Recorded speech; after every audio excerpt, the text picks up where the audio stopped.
तो कैसे हैं सभी फ्यूचर आईएएस। तो ये हमारा सेकंड पार्ट है वो क्वेश्चन का जो हमने पहले किया था। जिसने वीडियो नहीं देखी है वो चैनल पे जाके देख सकता है। तो मैं आपको क्वेश्चन एक बार दिखा देता हूँ। ये जो हमने सॉल्व किया था पुराना वाला। तो देखिए इसमें हमें सीएनएफ निकालना था इस वाले एक्सप्रेशन का। और इसके मैंने दो मेथड आपको बताए थे। कैसे दो मेथड बताए थे? एक सिंपल मेथड है जिसमें हम चारों वेरिएबल में तोड़ लेते हैं और उसके बाद उसका बाइनरी निकाल के उसको डेसिमल में कन्वर्ट करते हैं जिससे हमारा मिन टर्म निकल आता है। मिन टर्म से हम मैक्स टर्म बना लेते हैं और मैक्स टर्म ही हमारा सीएनएफ होता है। जो मिन टर्म होता है वही हमारा डीएनएफ होता है जिसको हम एसओपी और पीओएस भी बोलते हैं। तो ये एक मेथड था। फिर मैंने इसी मेथड को दूसरे मेथड से भी बताया था इसी वाले क्वेश्चन को। Method two using truth table. इसमें हमें क्या करना था? हमें बस सबकी ट्रूथ टेबल बनानी थी। ट्रूथ टेबल और जो भी ये जीरो जीरो वैल्यू आई हैं ये सारी हमारी क्या हो जाती हैं? Max term. और जितनी भी हमारी वन वैल्यू आई हैं सारी हो जाती है मिन टर्म। तो हमें डीएनएफ पे काम करना है तो हम मिन टर्म ले लेते हैं। ये जो हमारे मिन टर्म आते हैं डीएनएफ पे काम करना होता है। और हम मैक्स टर्म ले लेते हैं जो हमारे, तो हमें सीएनएफ पे काम करना सिर्फ मैक्स टर्म ले लेते हैं। बस उसको हम इस फॉर्मेट में लिख देते हैं एसओपी या पीओएस फॉर्मेट में। हमारा काम हो जाता है। अब सीएनएफ के लिए हमारा पीओएस फॉर्मेट काम करता है और जो हमारा डीएनएफ है डीएनएफ के लिए हमारा एसओपी काम करता है। ओके। तो अब हम इसी का नेक्स्ट क्वेश्चन डिस्कस करने जा रहे हैं। इसमें मैं ट्रूथ टेबल का यूज करूंगा। ओके। रीजन क्या है उसका कि इसमें लिखा हुआ है एक्सप्रेस द बूलियन फंक्शन। ये एक बूलियन फंक्शन दिया है इन डिसजेक्टिव नॉर्मल फॉर्म। हमें डीएनएफ में एक्सप्रेस करना है and construct a truth table for the function. तो हम एक काम करते हैं, हम इसी का ट्रूथ टेबल पहले ही बना लेते हैं। उसके बाद जो हमें फंक्शन निकल के आएगा उसका ट्रूथ टेबल इसका ट्रूथ टेबल सेम ही होना चाहिए क्योंकि हम उसको किस फॉर्म में लिख रहे हैं? डीएनएफ फॉर्म में लिख रहे हैं। तो इसका हम डीएनएफ फॉर्म में एक्सप्रेस करते हैं और ट्रुथ और हमारा ये काम भी हो जाएगा। देखिए ट्रुथ टेबल और ट्रुथ टेबल बना के ही हम डीएनएफ निकालेंगे तो हमारा ट्रुथ टेबल भी बन गया और साथ में डीएनएफ फॉर्म भी निकल आया। तो एक काम करता हूँ, मैं इस एक्सप्रेशन को पहले लिख लेता हूँ। ये वाला जो हमारा एक्सप्रेशन है आपको यहाँ दिख रहा होगा। अब इसका हमें ट्रुथ टेबल बनाना है। तो ट्रुथ टेबल कैसे बनता है? अब हमें इस वाले एक्सप्रेशन में तोड़ना है तो सबसे पहले हम क्या कर सकते हैं? सबसे पहले हमने बना लिया एक्स वाई जेड। तीन वेरिएबल हैं तो तीन तो हमें बनाने पड़ेंगे। इसे हम 0 1 0 1 करके लिखेंगे। पिछली बार भी मैंने बताया था कि चार हो या तीन हो हम कैसे लिखते हैं और बहुत ही आसानी से लिखा जा सकता है। तो आपकी फिर मैं बता दूंगा शॉर्टकट। अब हमें क्या निकालना है? अब हमें ये वाली वैल्यू निकालनी है।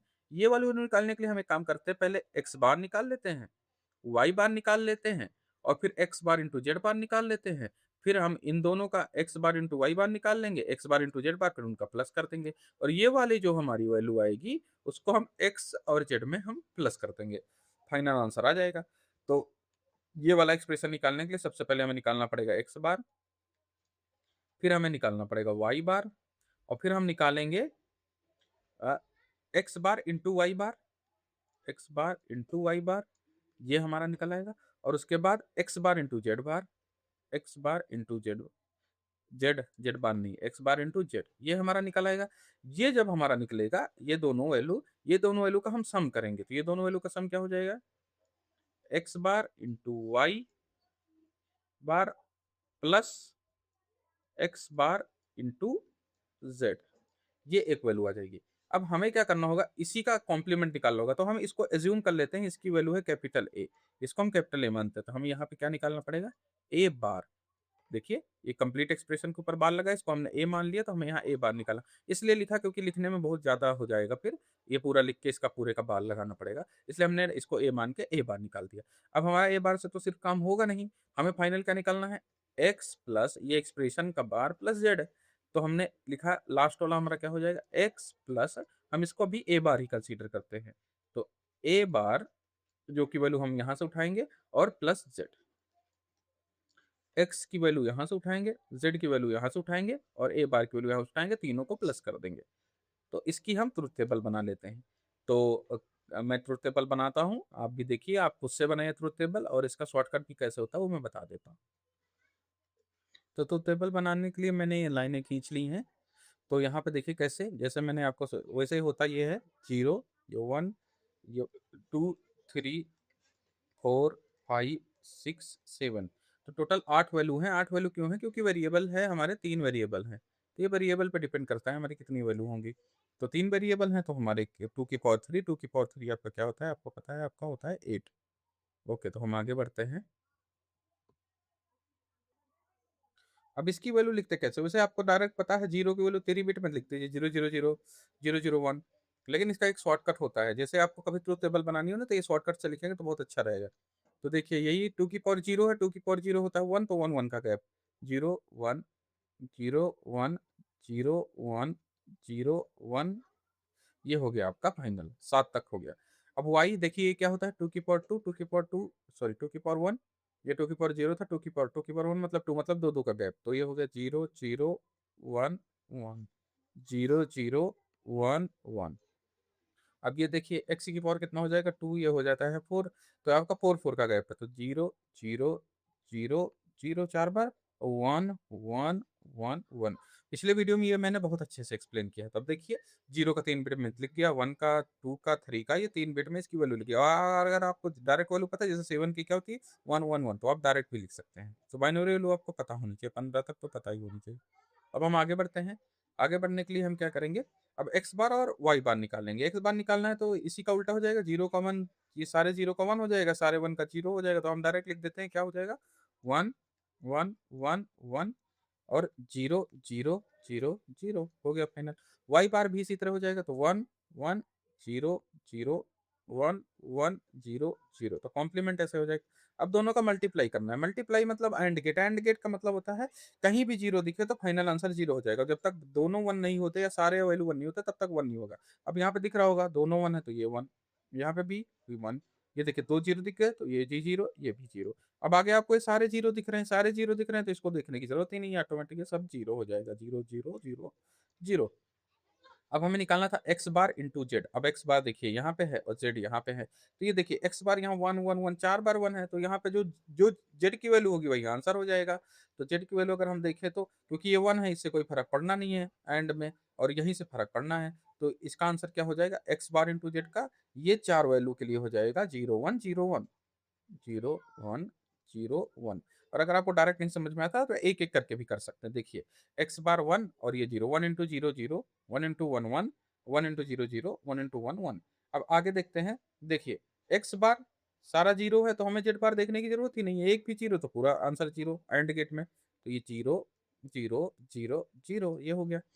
अब हमें क्या करना है, x bar into Y, x bar into Y बार जो कि हमने यहाँ निकाला था, और उसके बाद एक्स बार इंटू जेड जो कि हमने यहाँ निकाला था। अब इन दोनों का हमें प्लस करना है, तो इन दोनों का प्लस हम कर देंगे। प्लस मतलब और गेट में कोई भी एक वन होगा तो वन हो जाएगा। तो देखिए इन दोनों का करना है, इसका और इसका, तो 1 0 1 1 1 1 0 0 0 0 1 1 0 0 0 0 0 0 0 0 0 0 0 0, ये हमारा आ गया इसका।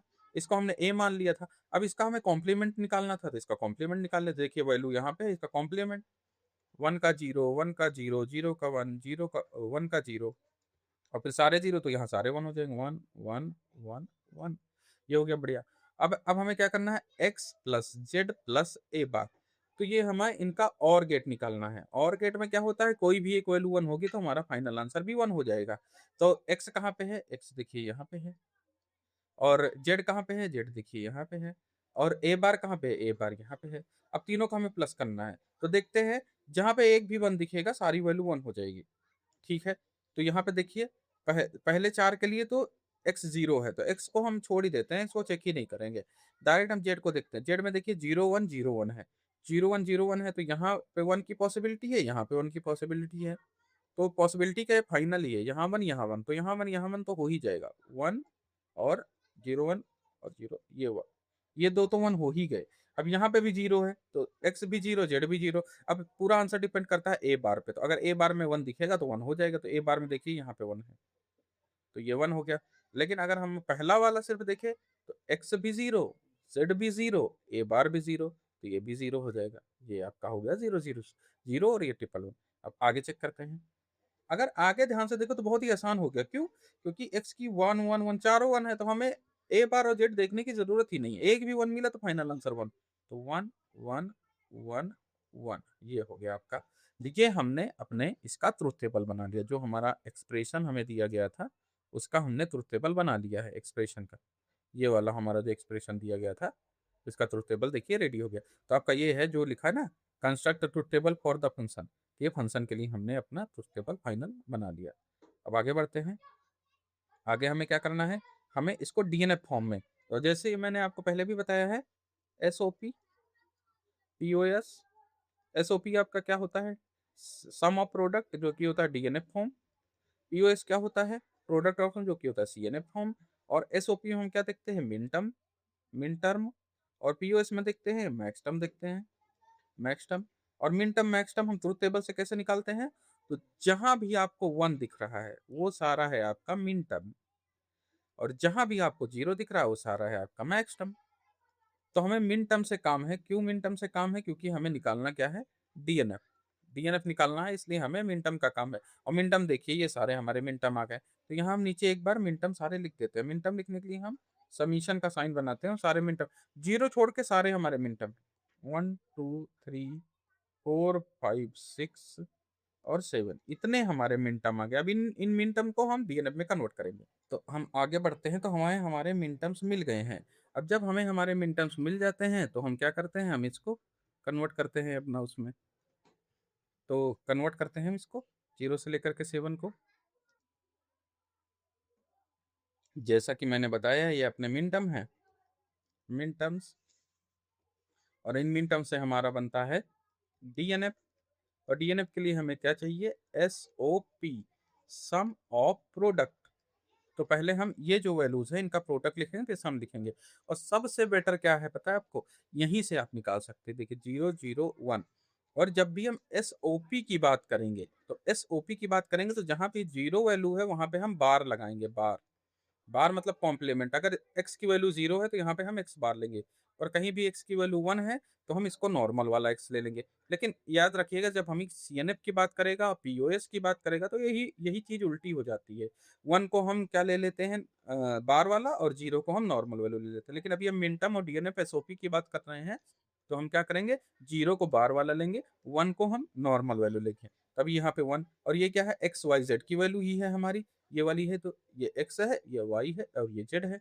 तो देखिए x के ऊपर बार लगेगा, y के ऊपर बार लगेगा, और z के ऊपर बार नहीं लगेगा, क्योंकि x 0 है, y 0 है, z है। और इसको हम प्रोडक्ट ऑफ सम, तो इसको हम, sorry, sum of product, sum of product, तो हम सम निकाल लेंगे किसका, प्रोडक्ट का। तो इन वैल्यूज को हम प्रोडक्ट के फॉर्मेट में लिखेंगे। तो पहले हम 1 के लिए लिख देते हैं डायरेक्ट, आप यहाँ से इसकी वैल्यू देखिए 0 0 है, तो ये बार बार और नॉर्मल वैल्यू, तो x बार प्लस y बार प्लस z, ओ सॉरी प्लस नहीं लगेगा क्योंकि हमें क्या लिखना है, सम ऑफ प्रोडक्ट लिखना है, तो इसको हमें प्रोडक्ट फॉर्मेट में लिखना है। तो इसको मैं मिटा देता हूँ एक बार, तो x बार हो गया इंटू वाई बार और इंटू z। अब यहाँ बीच में प्लस लगेगा क्योंकि क्या है, सम ऑफ, यहाँ सम ऑफ प्रोडक्ट्स, तो ये देखिए प्रोडक्ट्स हो गया। अब दूसरी वैल्यू हमारी क्या है, 2, तो 2 के लिए क्या है, देखिए पहला बार हो जाएगा, दूसरा नॉर्मल, और तीसरा बार हो जाएगा। तो पहली वैल्यू हमारी क्या है, x bar into Y into Z बार, 2 के लिए हो गया। अब 3 के लिए देखिए, तो 3 के लिए 0 1 1 है, तो एक्स बार वाई जेड, तो ये हो जाएगा एक्स बार, बीच में प्लस लगेगा, x bar into Y into Z, फिर बीच में प्लस लगेगा। अगली वैल्यू क्या है, 4, 4 के लिए क्या हो जाएगा, आप देखिए, एक्स, एक्स के लिए 1 है, into Y bar into Z बार। ये अब आगे बढ़ते रहेंगे, फिर हम प्लस लगाएंगे, मैं नीचे लिख रहा हूँ, उधर थोड़ा सा स्पेस कम है, तो अगली वैल्यू क्या हो जाएगी, ये हो गई 1, ये हो गई 2, ये हो गई 3, ये हो गई 4। हाँ 5 के लिए लिखते हैं, 5 के लिए देखिए, 5 के लिए लिखेंगे 1 0 1, मतलब एक्स वाई बार Z, x into Y bar into Z, plus 6 के लिए लिखेंगे, तो 6 के लिए हो जाएगा X Y Z bar, X into Y into Z bar. और 7 के लिए लिखेंगे, तो 7 के लिए तो देखिए तीनों 1 है, तो एक्स वाई जेड हो जाएगा, प्लस एक्स वाई जेड। क्योंकि इसका ये हो गया आपका डीएनएफ, इसी को हम बोलते हैं डीएनएफ फॉर्म, डीएनएफ, बस यही हो गया आपका डीएनएफ। ये जो आपके 7 टर्म आए हैं ना, इन्हीं 7 टर्म को एक साथ लिख लीजिए, ये आपका डीएनएफ हो गया। अगर आपको कभी बोल दे सीएनएफ निकालने का, तो सीएनएफ सबसे बेस्ट क्या है, देखिए जहां पे 0 है वही आपका सीएनएफ हो जाएगा। तो देखिए अगर हम इसका सीएनएफ, वैसे पूछा नहीं क्वेश्चन में, मैं निकाल देता हूँ। सीएनएफ पूछे तो सीएनएफ को हम पाई से लिखते हैं मैक्स टर्म को, मैक्स टर्म हमारा क्या है, 0, मैक्स टर्म हमारा 0 है, बस उसको इस फॉर्मेट में लिखना है। अब लेकिन एक चीज मैंने जैसे कि बताई, पीओएस लिखना है तो जो हमारा 0 होगा वो नॉर्मल होगा, और जो हमारा 1 होगा वो हमारा बार वैल्यू होगी या कॉम्प्लीमेंट वैल्यू होगी, जो भी होगी। तो 0 के लिए आप देखिए क्या है, 0 के लिए क्या है आपका 0, 0, 0, मतलब तीनों वैल्यू 0 है, तो तीनों वैल्यू 0 तो नॉर्मल हो जाएगा। तो ये x plus Y plus Z, ये होता है आपका POS, प्रोडक्ट ऑफ सम। तो इसलिए हमें यहाँ पे सम लिखना पड़ेगा। अगर कोई और अगली वैल्यू होती तो यहाँ पे हम प्रोडक्ट लिख देते। यहाँ पे एक ही वैल्यू है तो यही हो जाएगा x plus Y plus Z, यही आपका CNF फॉर्म हो जाएगा। तो आपसे पूछा सिर्फ DNF था, तो ये आपका DNF फॉर्म हो गया। इतना ही आंसर लिख के छोड़ दीजिएगा। कभी भी आपको बोले CNF निकालने का तो बस इतना चेक करिएगा कि 0 कहाँ पे है। जहाँ पे भी आपको 0 दिखे वही आंसर हो जाएगा। बस तो यही फाइनल आंसर हो गया। तो this is the final answer. आपकी देखिए तुरंत टेबल बन गई और तुरंत निकल आया। तो जो हमने फर्स्ट क्वेश्चन इतना लंबा किया था, सेकंड मेथड भी हमने बताया था, लेकिन जो हमारा फर्स्ट मेथड था, फर्स्ट मेथड देखिए, फर्स्ट मेथड में हमने बूलियन के जितने भी लॉज होते हैं वो लगा करके फाइनल एक्सप्रेशन बनाया था। ये देखिए, हम नॉर्मल था, नॉर्मल को फिर हमें चारों टर्म लेके आए थे, ऐसा किया था। ये थोड़ा-सा हार्ड मेथड मुझे लगता है, बाकी आपको जो भी ईज़ी लगे वो करिए। इसका भी पूरा वीडियो हमारे यूट्यूब चैनल पे अवेलेबल है। और ये ट्रुथ टेबल, उस क्वेश्चन को भी मैंने ट्रुथ टेबल से सॉल्व किया था, और उसके बाद ये आपका सेकंड क्वेश्चन, उसी का सेकंड क्वेश्चन ये हमने ट्रुथ टेबल से सॉल्व किया। तो ट्रुथ टेबल वाला मेथड बहुत ही आसान है, बहुत ही ईज़िली आपको ये मार्क्स दे जाएगा। तो that's all for today. So thank you, और कंटिन्यू वॉचिंग, सब्सक्राइब करिए, दोस्तों के साथ शेयर करिए सो दैट उनको भी बेनिफिट मिल सके। मैं हर एक वीडियो में सारे कॉन्सेप्ट बता देता हूँ, आप एक ही वीडियो देखेंगे तब भी आपको सारे कॉन्सेप्ट क्लियर आ जाएंगे। Thank you.